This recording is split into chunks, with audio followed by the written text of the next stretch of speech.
Hari Om, Om Shanti. Krishnam Vande Jagadgurum. Govardhanaya Namaha. Govindaya Namaha. Rishikeshaya Namaha. Madhavaya Namaha. Aniruddhaya Namaha. Pradyumnaya Namaha. Om Shanti. In this divine production, let's chant a shlok from Shraddhatraya Vibhaga Yoga, Shlok Sankhya 26.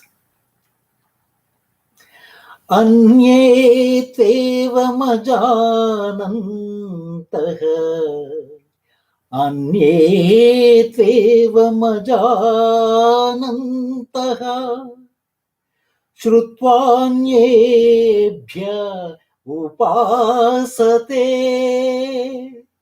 Anye tvevamajānantah Shrutvanyebhya upasate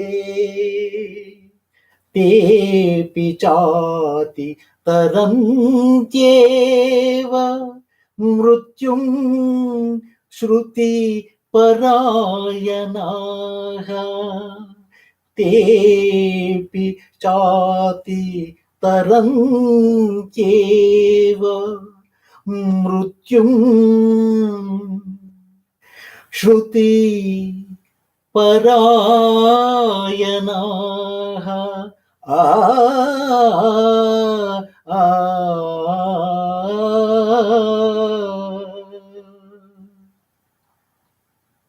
What does this mean? Lord Krishna wanted to let us know that just like Arjun on this planet,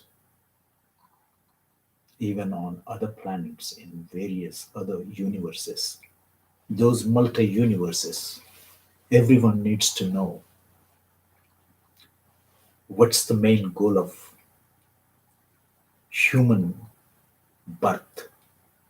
The main goal of human birth is to go back to Him, go back to Lord Krishna, that Paramatman, that absolute God with which He illuminates everything, illuminates your own body, being a witness along with your individualized Atman energy right there in your Brokati. How do you get out of this bonds of sansar, the clutches of sansar? Sansar is like a Bhav Sagar, a huge ocean. How to swim across and reach the bank of peace and bliss. If you don't navigate yourself with the rightful divine knowledge, you will get back into the same Bhavasagar, that ocean, that vast ocean full of miseries, with impermanent pleasures and full of internal enemies, causing mental and physiological diseases. The main cause of all the diseases is harboring internal enemies within our body, within our mind. We need to cleanse your mind and body of them. That's the first step when you choose spiritual path, along with fulfilling your prescribed duties on this planet. What does Lord Krishna say within this shlok we just uttered? It does say that We do not have a curriculum on how to know about ourselves, our true nature. Most of the people think that we are just the bodies. All in all, we need to earn by some means the wealth that you need, that you need to sustain yourself and your family members, your dependents. Most people do this type of earning for sustaining their families without thinking about our original roots of Paramatma, where we came from.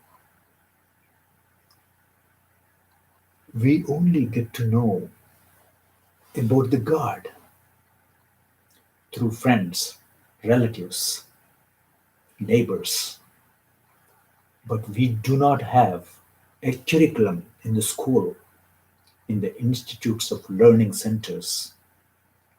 We don't.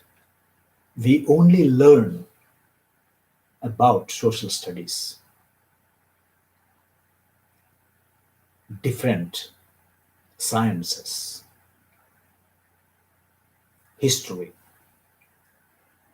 Some of the history lessons that we get taught in the schools are indeed useless. We don't need to know such and such war has taken place in this Kali Yuga. And in the exams, you get a question: when did this war take place? And who got involved? Such questions. Who ruled India in this year? Who built that palace? And why? Do we need to know all these things, or do we need to know the real knowledge that helps elevate, that helps recognize our own true identity as soul energy? No one teaches. Even most of the parents do not teach this type of knowledge to their children. All in all in all, we get engrossed in doing the normal chores, going to school, getting a job, and living the life, fulfilling all your desires, turning your back to the Paramatman, who is the cause of all causes in this cosmos. Those who realize the true identity as the individual Atman energies that we have been given this opportunity to realize your true identity as the soul energy right here in the Bhrukuti, and then finally realizing your real father, that Paramatman, Lord Krishna, Lord Shiva, Lord Rama, and any of his various incarnations. That that's what needs to be done. That realization has to occur in everybody's mind. Okay. Otherwise, you get engrossed in this samsaric chakra. You're completely absorbed in fulfilling your desires. When you don't fulfill, then you go through detrimental emotions, finally destroying yourself to come back to this samsara in any other bhutas format and go through the rigmarole of this samsara without realizing the main goal. So how do you develop devotion towards the Lord. Okay, you hear from friends, your parents, neighbors, other relatives, or some gurus, and then you develop a little bit interest, and you start worshipping the God, that Almighty. That's that's well and good for you.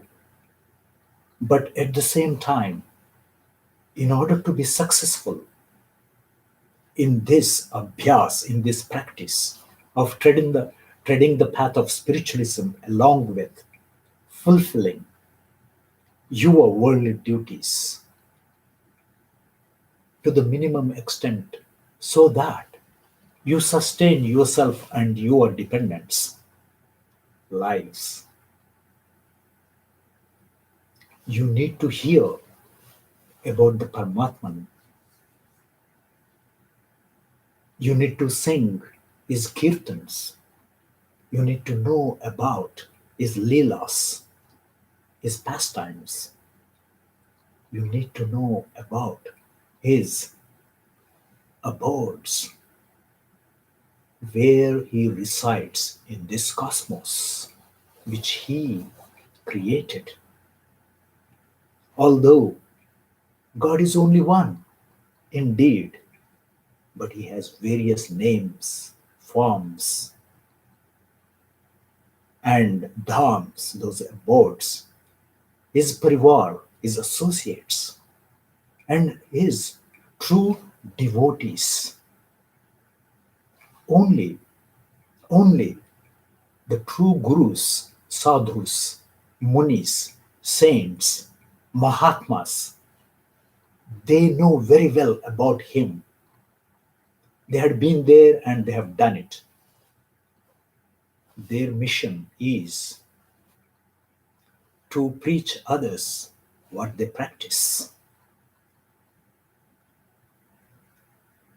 Then only you get to know about the Paramatma. That intensity is needed. Intensity, enthusiasm, faith, strong faith are necessary to tread the path of spiritualism. Then only it will enable you to understand your true nature right in your bhrukuti, and then automatically you will get to know the Paramatman. That Mahabharat as the absolute God with great illumination. That Mahabharat, that illumination is there, which comes from your own individualized Atman, and the Paramatman is always residing along with you in your own body, witnessing all your activities, noting down what you do, and delivering results as karmic reactions for you to experience whenever your individual Atman leaves the body upon failing. It leaves along with its subtlety. The subtleties. Subtleties are not with the body, they go along with your Atman energy as a package. That chitta, which contains the memory of all your activities, your tendencies, your nature, under which under which character you operated when you were alive. Everything gets into a memory chip, that chitta. It's a bundle of your karmic reactions. It flies with the Atman energy. Before that Atman energy gets into any mother's womb, as per your karmic reactions. So I urge that all the people get to know about the Paramatman and make sure that you practice, do this abhyas of getting involved, your mind absorbed in Paramatman. You don't have to do 24/7, at least 5 to 10 minutes a day. But you see, whatever you perform, your worldly duties, you can attach your mind to the Almighty. And your karmendriyas with which you do your work, you can attach to your work. Focusing on Bhagavan always helps you. And in the end, when you renounce your body upon failing, you will remember Him for sure. When you remember Him, even if you utter a monosyllable like Om, it has tremendous Shakti, that energy, divine energy. It will launch your Atman energy, your soul, to go and unite with the super soul. What else do you need as a human being? You need only that final result. Even all the demigods, up to Brahma, they crave to be born as human beings and get to the Lord. There is no escape, even for that Brahma, so called Brahma, who creates this world under the dominion of Paramatma. Lord Krishna, Lord Rama, or Shiva. He employs all these demigods to administer the world to us, this cosmos to us. I hope that you learned something about learning the history of someone fought a war, someone built a famous palace or a fort. Which one is the right one? The right thing to do is to learn from our Vedas, those scriptures, Gita, Upanishads, and other sacred scriptures. But all in all, if you focus on Bhagavad Gita, taught by Lord Krishna, which covers all the scriptures, it is the summary of those golden nuggets at the end of each Veda, those Upanishads. You will get to know everything. But you need to practice, not just merely knowing this knowledge. It has to become Vignan. Only it happens by practice. Hari Om, Om Shanti, Swasti, with another production in the days to come. Bye bye.